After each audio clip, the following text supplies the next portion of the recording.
Hi all, நம்ம இன்றைக்கி தான் ஃபேப்ரிக் பெயிண்டிங்கோட ஃபஸ்ட்டு கிளாஸ் பார்க்க போகிறோம். இது வந்து பேசிக் லெவல்.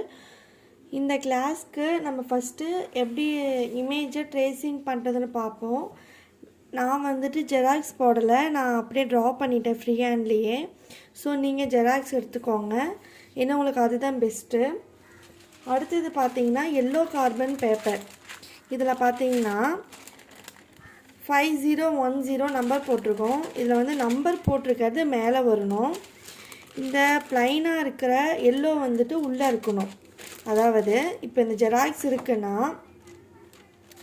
இதுக்கு மேலே இந்த நம்பர் வந்துட்டு கீழேயும் இந்த இமேஜ் வந்துட்டு மேலேயும் இருக்கணும். இப்படி வச்சுக்கோங்க. நீங்கள் மாற்றினா இந்த நம்பர் போட்டிருக்கிறது இப்படி வந்துடக்கூடாது, ஏன்னா இங்கே நம்ம எழுதுறது தான் பின்னாடி பதியும். ஸோ நம்ம இப்படி தான் வச்சுக்கணும். நல்லா பார்த்துக்கோங்க. இந்த ப்ளைனாக இருக்கிற இந்த எல்லோ கலர், அதுவும் மெயினாக வந்துட்டு பார்த்திங்கன்னா ஃபேப்ரிக் எல்லாமே எல்லோ கார்பன் ஒயிட் கார்பன் தான் யூஸ் பண்ணுவாங்க. ஸோ நம்ம அதாவது ஒயிட் கிளாத்லேயே நம்ம யூஸ் பண்ணுறதுனால நம்ம வந்துட்டு இந்த எல்லோ கார்பன் யூஸ் பண்ணிக்கலாம்.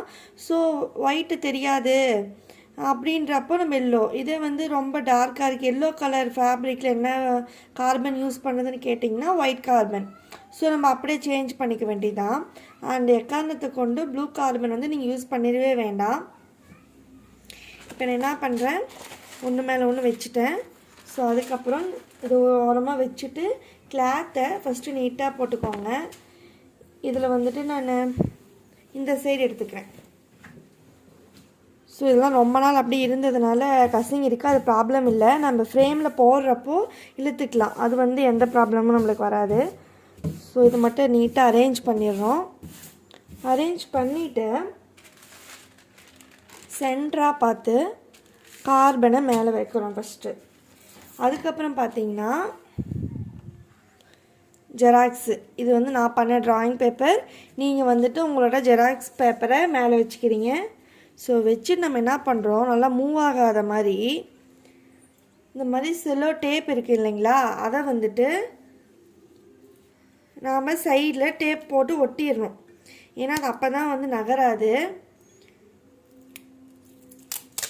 எப்பயுமே நம்ம ட்ரேஸ் பண்ணி முடிச்சதுக்கப்புறமா தான் அந்த ஃப்ரேமில் ஆரி ஃப்ரேம் இருக்கு இல்லையா, நம்ம அதில் மாட்டணும். ஏன்னா நம்மளுக்கு அப்போ தான் ஈஸியாக வரும், நம்ம வந்து ட்ரேஸ் பண்ணுற இமேஜ் வந்துட்டு ஈஸியாக இருக்கும். ஸோ இந்த மாதிரி நான் குட்டி குட்டியாக எடுத்துக்கிறேன். எடுத்துகிட்டு என்ன பண்ணுறோன்னு பார்த்திங்கன்னா சைடில் இங்கே ஒட்டுறோம். இதே வந்து நம்ம கார்னரில் இது பண்ணோம்னா நம்ம கார்னரும் டேபிளில் பண்ணோம்னா டேபிளோடு சேர்த்து ப்ளேஸ் பண்ணிடலாம். அந்த மாதிரி நகராத மாதிரி இந்த மாதிரி நல்லா நம்ம கார்பனும் இதுவும் சேர்ந்துருக்கிற மாதிரி ப்ளேஸ் பண்ணிடுறோம்.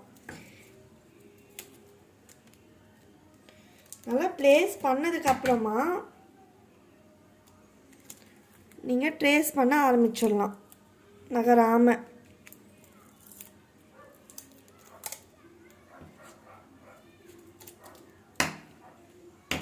ஸோ பார்த்திங்கன்னா இந்த மாதிரி 4 பக்கமும் ஒட்டிட்டோம். நம்ம எக்ஸ்ட்ரா சேஃப்டிக்காக வேணும்னாலும் சைட்லேயும் நம்ம போட்டுக்கலாம். ஸோ நான் அப்படியே ட்ரா பண்ணிடுவேன், அதனால் நான் போடல. உங்களுக்கு வேணும்னா நீங்கள் எக்ஸ்ட்ரா போட்டுக்கோங்க.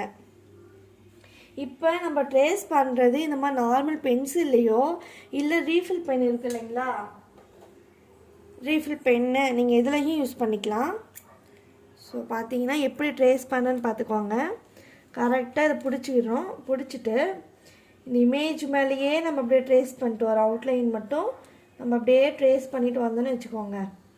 அந்த எல்லோ கலர் லைன் வந்துட்டு அதில் அப்படியே ட்ரேஸாக இருக்கும்.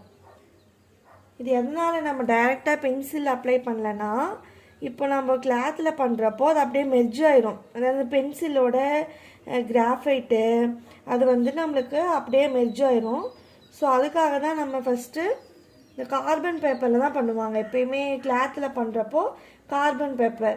இதே நம்ம நார்மல் பேப்பர்லேயே பண்ணுறோம்னா ஃப்ரீ ஹேண்ட்லேயே வரைஞ்சிடலாம். ஃப்ரீ ஹேண்ட் ட்ராயிங்னா ஒன்றும் இல்லை, நம்ம எந்த ட்ரேஸிங்கும் பண்ணாமல் அப்படியே ட்ரா பண்ணுறது. இப்போ நான் பண்ணியிருக்கேன் இல்லையா, இதுதான் வந்து ஃப்ரீ ஹேண்ட் ட்ராயிங்கு. ஸோ பார்த்திங்கன்னா இப்போ நம்ம ஒரு ஃப்ளாரே நம்ம வந்துட்டு ட்ரேஸ் பண்ணிட்டோம். பொறுமையாக பண்ணுங்கள், ஒன்றும் அவசரம் இல்லை. ப்ராக்டிஸ் பண்ணிகிட்டே இருந்தீங்கன்னா உங்களுக்கு ஈஸியாக ட்ரேஸ் பண்ணுறதுமே வந்துடும். ஸ்டார்டிங்கிறதுனால உங்களுக்கு கொஞ்சம் தடுமாற்றமாக இருக்கும். போக போக கரெக்டாக உங்களுக்கு வந்துடும். நான் அப்படியே இமேஜை கரெக்ட் பண்ணியே கொண்டுட்டு வரேன்.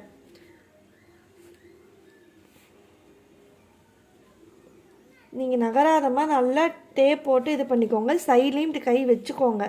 ஸோ அதுதான் நம்மளுக்கு சேஃபு. இல்லைன்னா கொஞ்சம் நகர்ந்தாலும் அது மாறிடும். நம்ம அப்புறம் எதுவும் பண்ண முடியாது. நம்ம ஒரு வேளை அந்த அவுட்லைன் நம்ம தப்பாக போட்டுட்டோம், அந்த கார்பன் இரேஸ் பண்ணுறது எப்படின்னா அதுக்கு ஒரு டெக்னிக் இருக்குது. அது எப்படின்னா சானிடைசர் இருக்குது இல்லையா, அதை நம்ம எந்த இடத்துல நம்ம தப்பாக வரைஞ்சிட்டோமோ அந்த இடத்துல சானிடைசரை கையால் வச்சு தேய்க்கலாம், இல்லை ப்ரஷில் வச்சு தேய்ச்சி எடுத்தோம்னாலும் போயிடும்.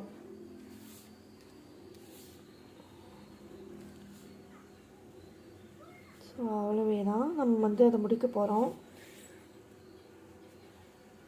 ஸோ இதெல்லாம் ட்ரேஸ் பண்ணி வச்சுருங்க. நம்ம நெக்ஸ்ட்டு கிளாஸில் பெயிண்டிங் எப்படி பண்ணுறது அப்படின்னு சொல்லிட்டு பார்க்கலாம். ஏதாச்சும் டவுட் இருந்தால் எனக்கு மெசேஜ் பண்ணி கேளுங்க. இப்போ பாருங்கள், நம்ம முடிச்சிட்டோம். இப்போது இமேஜ் எப்படி வந்திருக்கு, ட்ரேஸ் ஆகின இமேஜ் எப்படி வந்திருக்குன்னு டேப்பை ரிமூவ் பண்ணிவிட்டு நம்ம பார்த்துட வேண்டியது தான். ஸோ இதை நம்ம பொறுமையாக எடுக்கணும். பாருங்கள், உங்களுக்கு இமேஜ் தெரியுதா, ட்ரேஸ் ஆனது நம்மளுக்கு அப்படியே வந்துருச்சா.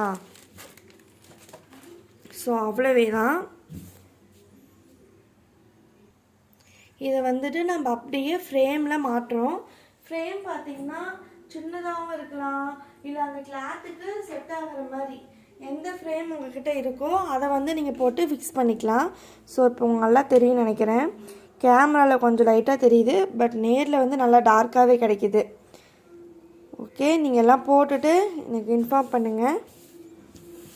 அவ்வளோதான். இந்த ட்ரேசிங் மெத்தடு. இந்த ட்ரேசிங் மெத்தட் யூஸ் பண்ணியே நீங்கள் மீதி இமேஜும் ட்ரேஸ் பண்ணிவிடுங்க. நெக்ஸ்ட் கிளாஸில் பார்ப்போம்.